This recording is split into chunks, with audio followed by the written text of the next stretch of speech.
So if I may ask, so we talk about gospel proclamation. The trend that I'm seeing in missions usually is one of taking the gospel, the message of the gospel, and leaving it with people for them to actually accept that within their culture. Is it only that, or is it something beyond just proclaiming the gospel? What I mean is that how do we understand that in light of the fact that we are called to disciple the nation? Is it merely sharing the message of the gospel, or does it need to be translated into the culture itself? And cultures need to be transformed as well. I'm going to start with that. I know Matthew 28, right? It's famous for the Great Commission. Yeah.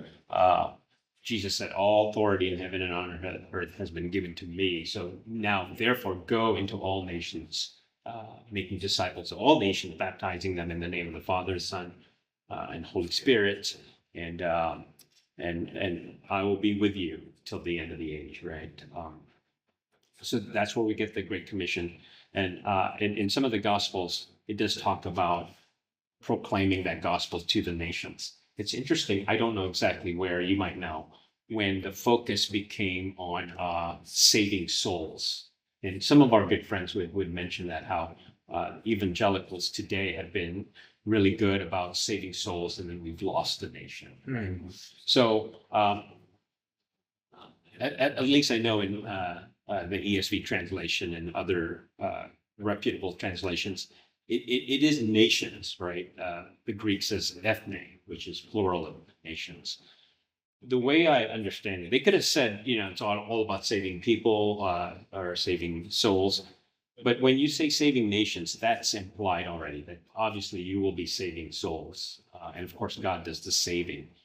But the way and even I believe in Luke, it talks about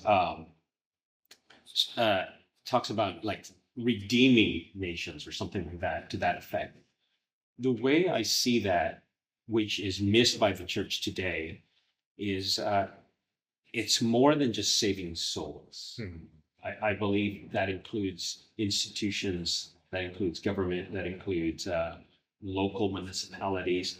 I believe that we should be thinking along those lines. That's number one. Number two, the missiologist Ralph Winter did emphasize, I think in one of the conferences back in the 90s, he wrote this paper, and I think churches followed his lead. I think he's right on that, in that we should understand nations as people groups. So as you know, right, like a people group is not just like, let's say, the nation of the Philippines or the nation of Korea, but it's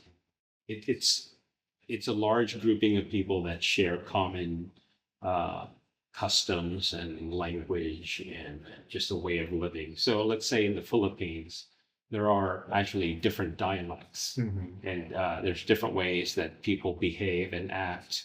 So those would be people groups. Nation is basically a collection of people groups. There you go. That's a good way of putting it. Right. So I think just with regards to missions, focusing merely on people groups based on language would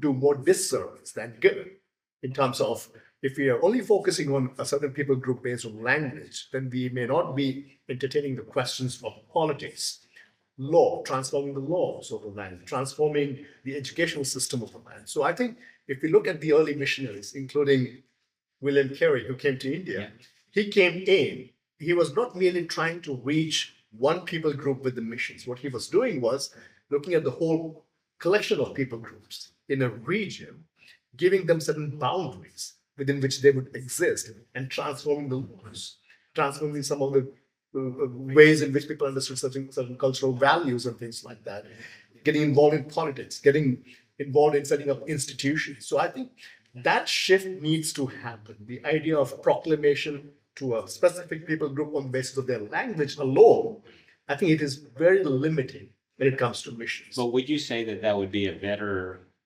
move toward discipling the nations than let's just say, in our common language in the church, witnessing down the street?